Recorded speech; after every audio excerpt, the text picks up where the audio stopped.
Monsieur Juanico.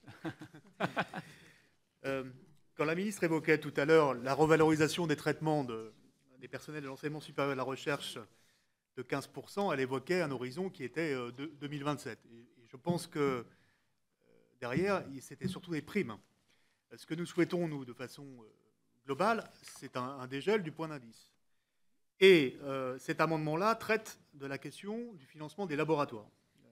Il vise à augmenter de 25% les financements de base des laboratoires d'ici 2022, pas 2027.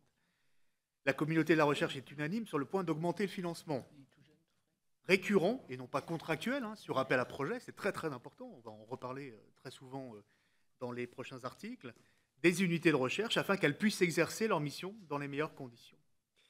À l'heure où la recherche s'est avérée être un des meilleurs outils pour comprendre, prévoir et combattre la pandémie de Covid-19 et les différents enjeux qui menacent l'humanité, multiples défis climatiques en particulier, ce projet de loi doit proposer des augmentations appropriées face aux exigences de notre temps.